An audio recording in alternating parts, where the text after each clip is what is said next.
X का मान निकालना है। तो सबसे पहले मैं लिखूंगा सोल्यूशन। देखो ये दिया है गिवन में और इसी से हम एक्स का मान निकालेंगे। इसको मैं सबसे पहले उतारता हूं क्योंकि गिवन में दिया इसलिए। और यहां पर इस टाइप का क्वेश्चन में सिचुएशन रहेगा अगर और बराबर का साइन रहेगा तो आप ऐसे करके कर देना, मन में है इन्हें की मतलब क्वेश्चन में कर देना। तो इसका मतलब क्या हो गया, बराबर का साइन रहेगा ना, इस टाइप का सिचुएशन रहेगा तो इस टाइप का करना। इसको बोलते हैं क्रॉस, यानी कि बाय क्रॉस मल्टीप्लीकेशन। तो मैं यहां पे लिखूंगा बाय क्रॉस मल्टीप्लाई, क्योंकि हमें एक्स का मान निकालना है तो उसके लिए हमको करना पड़ेगा बाय क्रॉस मल्टीप्लीकेशन। बराबर का साइन रहेगा तभी आप ऐसे करके करना, ठीक है। हिंदी में बोलते हैं इसको वर्ज गुणन करने पर, यानी कि कोना कोने, वर्ज गुणन करने पर।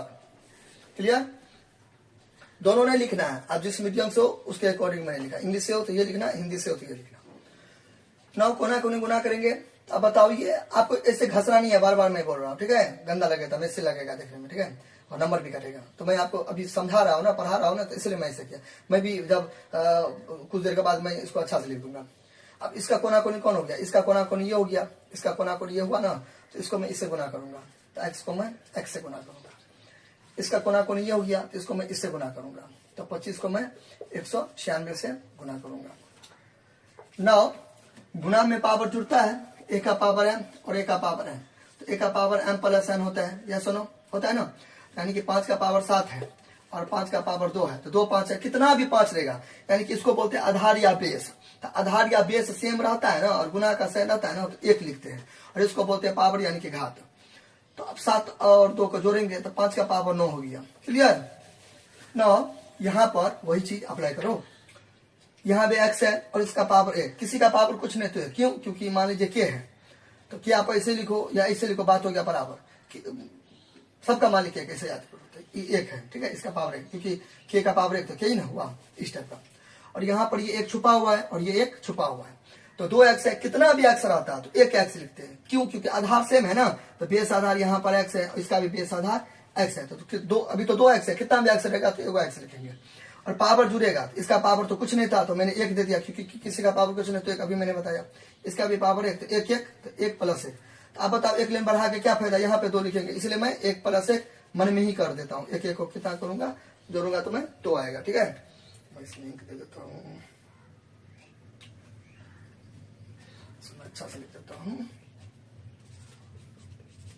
1 1 यानी कि 1 1 2। नौ इसे मैं गुना नहीं करूंगा, क्यों सर गुना क्यों नहीं कीजिएगा, आप देखो आपका एच हो गया, इसको आप गुना करना, तो मैं अभी इसलिए इसको गुना नहीं करूंगा, एज इट इज रहने दूंगा वही का वही, क्योंकि मैं अगर गुना करूंगा ना तो फिर हमको उसका वर्गमूल निकालना पड़ेगा, तो उसमें समय का खर्चा होगा, ठीक है। तो एग्जाम में सवाल बनाने का रहता है ज्यादा, समय का रहता है पाबंदी, समय रहता है कम, क्वेश्चन रहता है ज्यादा, तो मैं इसका वही का वही उतार दूंगा। रीजन पता चला ना, तो इस टाइप के क्वेश्चन में आप इसको छेड़छाड़ मत करना, ऐसा ही का ऐसा ही उतार देना। गुना करोगे फिर भी आंसर मिलेगा, लेकिन आपका उसमें टाइम का खपत होगा, तो समय बचाना ही अक्लमंदी का काम होता है एग्जाम में, इसलिए आप इसको गुना नहीं करना है। अब बाकी आपका एचडब्ल्यू हो गया, होमवर्क हो गया, इस दोनों को गुना करके आप इसको बना के लाना, आंसर सेम आना चाहिए, नहीं आएगा तो कमेंट करना। क्लियर?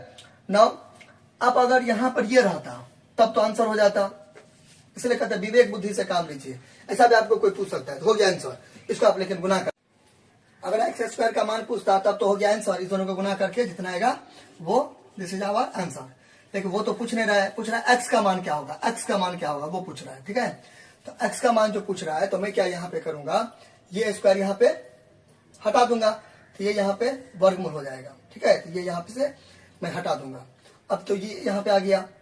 9 25। अब यहाँ से मैं आपको एक चीज सजेस्ट करना चाहूंगा, वो ये है कि 1 से लेकर 30 तक का वर्गमूल आप कम से कम याद कर लेना, ज्यादा कितना भी कर सकते हो, लेकिन 1 से लेकर 30 तक का वर्गमूल आपको पक्का याद होना चाहिए, ठीक है, क्योंकि आपको समय बचेगा। तो 25 का वर्गमूल क्या होगा, 5 होगा, और 196 का आप याद करो तो 14 होगा, तो यानी कि गुना करके 70 हो गया, तो यानी कि लिख देंगे hence the value of x equal 70। और हिंदी मीडियम के जो स्टूडेंट है वो लिख देंगे अतः एक्स का मान 70 होगा। अब 114 कैसे आया, देखिए 196 को आप इसका अगर वर्गमूल करोगे तो 196 का आपको करना पड़ेगा प्राइम फैक्टराइजेशन, यानी कि अभाज्य गुणन करने पर, अभाज्य गुणन करना, तो दूसरा लगाएंगे तो दोनों में 18 1 16, तो यहाँ पे कितना हो जाएगा 2, फिर यहाँ पे ये भी कटेगा 2 से, फिर अगला जो आएगा ये कटेगा 7 से, मतलब इस टाइप का कर देंगे, ठीक है।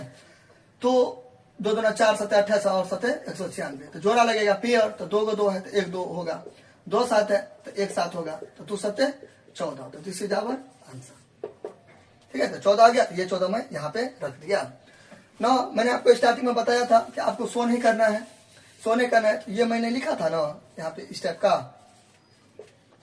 ये था, आपको ऐसे रखने देना। ये जो मैं ऐसे करके काट पीट कर दिया था वो आपको नहीं करना है, इतना सुंदर से आपको लिख देना, ठीक है। Thank you.